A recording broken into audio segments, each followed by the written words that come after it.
All right. Here is what we're going to do. Are you ready? I'm going to read you the poem. You're going to sing the poem. Anyone want to type me on the last name?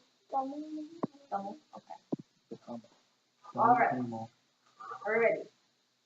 I just didn't get it. Even with the teacher holding an orange, Earth, in one hand, and a lemon, the moon, in the other, her favorite student, the sun. These bumpy planets revolving so slowly, no one could even see themselves moving. I used to think if I could only concentrate hard enough, I could be the one person to feel what no one else could. Since a small plug from the ground, a sky shift, the earth changing years. Even though I was only the most specially perceptive, perceptively sensitive. I was sure then my mother was the only mother to snap, the world doesn't revolve around you. The earth was fragile, and some people gave up on fame or religion or cures, especially people who have an understanding of the excruciating crawl of the world, who have a well-developed sense of spatial reasoning and the teeniness that is to be one of us. But not me. Even now, I wouldn't mind being God, the force who spins the planets the way I spin a globe, a basketball, a yo-yo.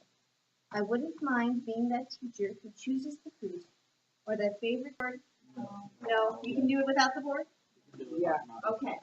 What is this poem?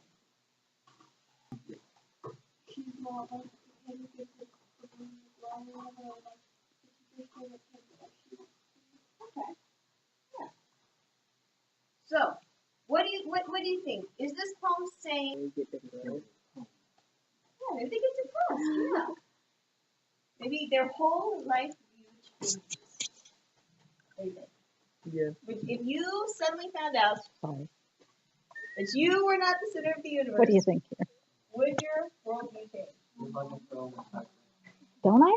It's the squat. Would it change?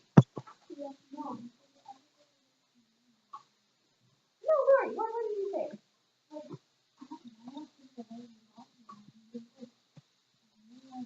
So you already know. You know the world does not revolve around anyone. I think maybe the world revolves around everyone. Like, So you don't know as much as it happens. How do you not know that? Well, the little kids, like, This is a third grade science class. When you were in third grade, did you think you were the center of the universe? Yeah. No. Yes. Someone said yes. I I thought I was somewhat the center. I was pretty important, right?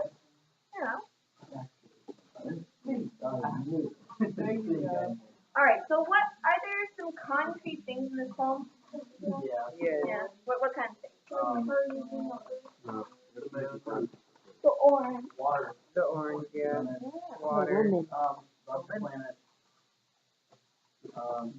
Water. You cannot count for A it. yo-yo. It is not counted. But you can count it in bottles. Like, You can count bottles. you count it in All right.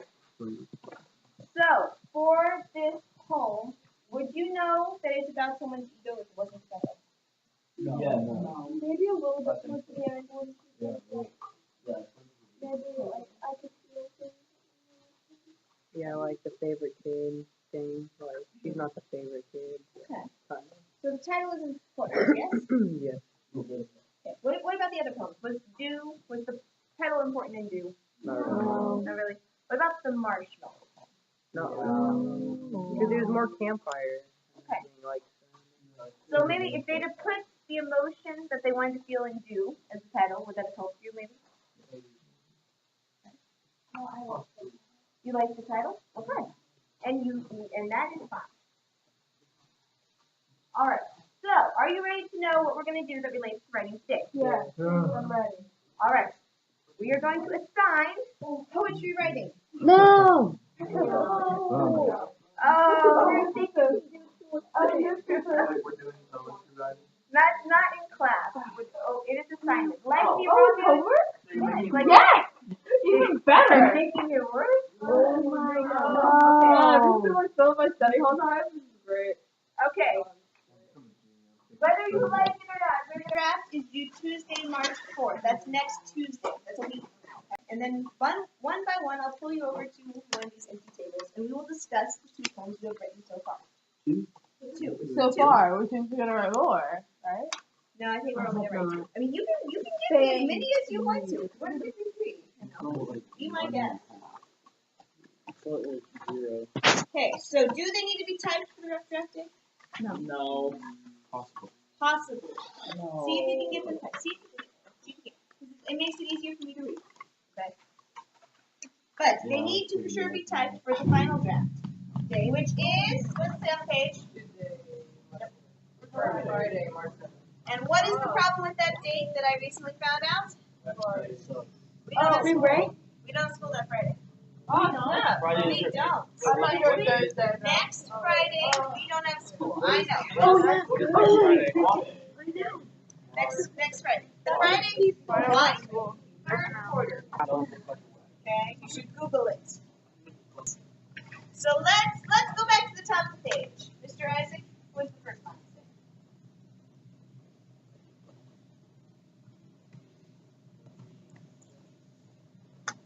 Thank you. Write 2 poems, so 2 poems total, using the 3-step process. What is the 3-step process? Do you want to discuss it now?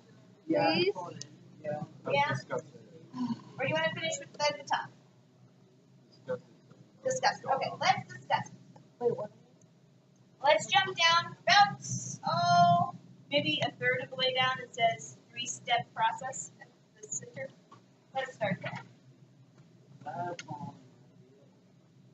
Yeah, go for it.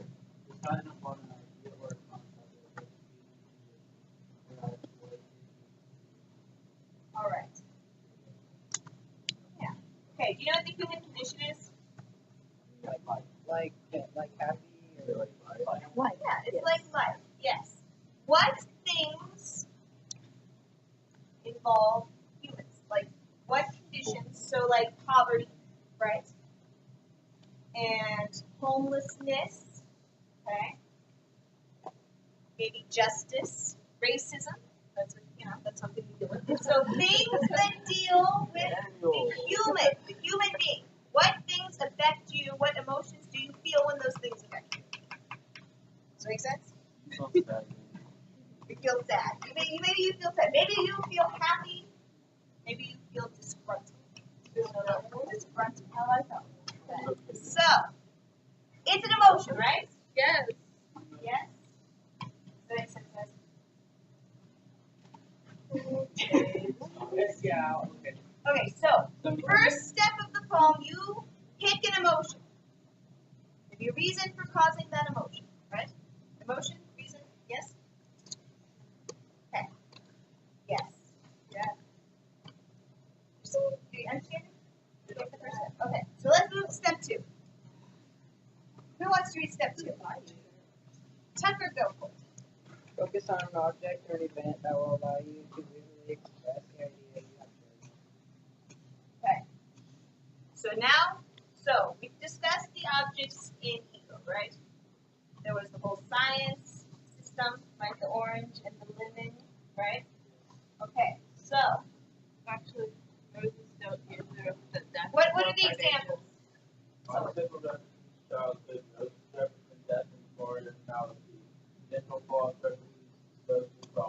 All right. So pick an object that relates to your emotion. But what if you can't find You should. You can use any object in this world to represent your problem or your happiness. If you don't have a problem, you're writing a happy poem, or maybe love. Maybe you're writing a love poem. Right? Maybe it's a love poem. Me too. Be any. All right. Okay. So does step 2 make sense? Yes. Jordan, does it make sense? What? Does it make sense? Step 2. Oh yeah, I got you. Okay. I'm All right. sure she gets it on it. Number 3. I got this Say something. Okay. Well, I'm excited for that. All right. Who's gonna read number 3 for me? All right, go for it. Say something fresh, original, about that. Okay. What are the examples? Don't figure it out.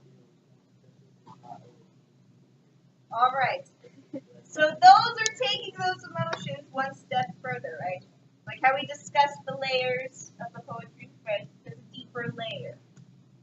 We're discussing justice, but maybe you don't. Maybe you are a murderer and you're being convicted of a crime. Justice is winning, but you are probably not, right? Well, maybe. Maybe. Unless you're innocent. That's It was a very emotional book. It was. Me too. A lot of so. Third step. How's this table? How are we feeling? 3 steps? How's this table?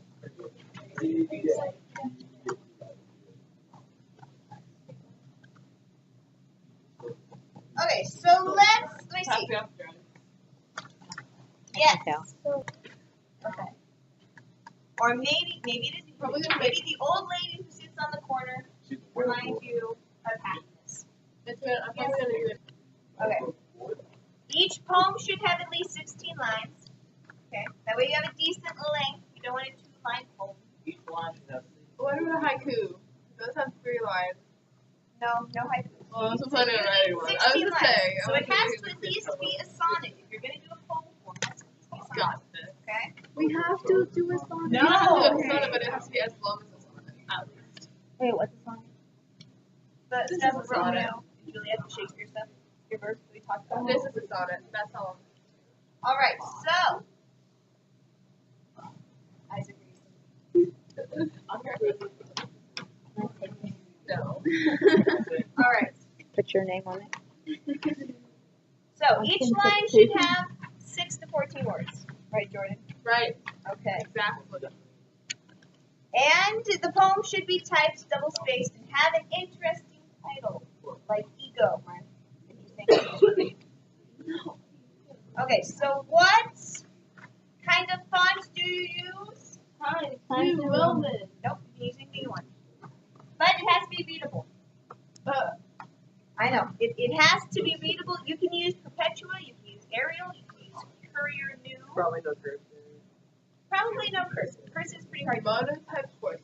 What if it's You like? can still read that. Yes. What if it's kind of like that where it's like big? That is okay. It's shaky. I can probably read shaky. If not, if I cannot read the font that you choose, I will tell you on Tuesday. So if I type in that weird triangle. I cannot read triangles and squares. That will not work. Wingdings. Wingdings, isn't that what it's called? We cannot use wingdings. I cannot read things, okay? So that would be a problem. All right. And you're okay. Flip the page. Flip the page. This is your grading scale on the back. Scale on the back. Okay. So extra credit. Oh. Well, This, Taylor. factor. You got this. Even if you don't turn in a rough draft, even if you do not have the correct length or the format, or all of your nouns are terrible, I have to do a whole lot of anticipation for class that I ended up videotaping. They do a pretty good job of listening to instructions and following directions, and they're one thing that I try to do during lessons is to, if the students start to get out of line or if they start to get rowdy, and they usually don't, I'm one of those students to read, which you see me doing a couple times in the video.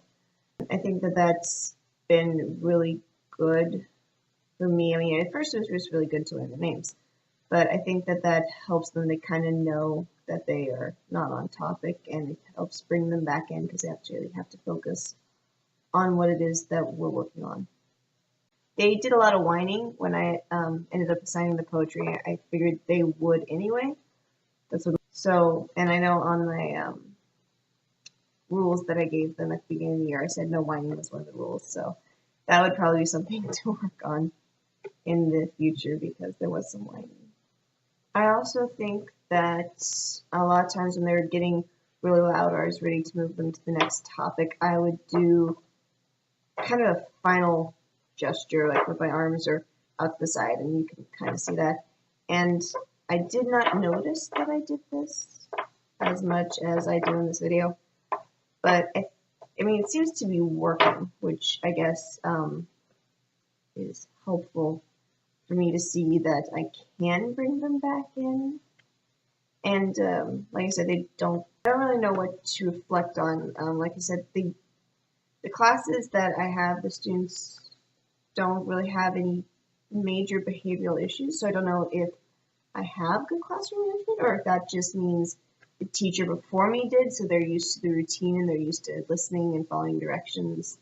But I've been getting a lot of positive feedback from the students and from the parents, which is great, that they feel that I'm doing a decent enough job, and a decent enough job that they would actually tell me that I'm doing it. So that's been nice for me.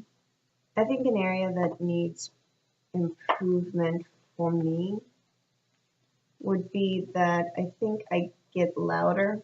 Instead of having a good method to control the students when they start getting out of hand, I just talk louder, and I realized on the video that my voice is abnormally annoying, and so louder is probably not good for anyone, not me or my students, and I end up losing my voice when I do that. So I think that I'm going to need to find a way to back in other than getting louder. When I'm teaching a lesson like this, I walk around a lot. Like I circle the tables and I circle the students. And I think that being around them helps them to understand, I'm not just standing in the front lecturing them. I'm in there. It was really hard to do this in the video though, because of the student facial recognition part. And I don't know, you can kind of see that I change spots in different places, especially when the video jumps around, because that's when she had to move the camera, because I wasn't where I was when I began the lesson. And I found that really challenging to try to stay in one place while I was teaching. I don't know if that's good or bad for the students, if my moving around causes them to lose focus on what they're doing. Or do you think you were the center of the universe, or did you understand that you weren't? And I think that's really good. And I have a couple students in there who I kind of knew. Some of them would be like, no, never. And then some would be like, yeah, of course I'm the center of the universe. Because don't we all think a part of us is the center of the universe? And I think that was a discussion in there, because they do great with classroom discussions. They don't get real loud, they don't get real rowdy, and that was nice. I don't think that this video gives you a really good focus on classroom management, because that was kind of nice to see, I think, because now I look back at the video and I'm like, oh, so they do a good job, but then I'm like, well, I should improve something, because you can always improve something. You should always be improving your skills. I think that the classroom environment of itself is fairly laid back, and I don't know if that's more detrimental than it is positive, but I find when you give them instruction where they can talk, if you let them talk, I think that sometimes when I'm teaching, I'm not strict enough. I remember back to some of my teachers, and there was no talking. If you even dared to look at each other, you were getting in trouble. And so sometimes I feel like I don't have enough of that discipline, because I'm a laid back person myself, I don't know, I think that it would be beneficial if I had more of that, hey, you are off task, you need to get back on it, and just more assertive.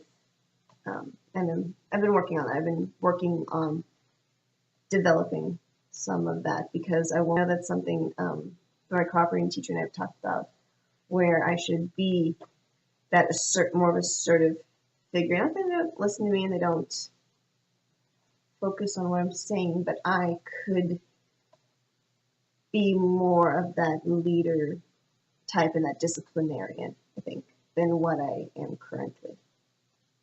And so I've been working on that, and we'll continue to work on that.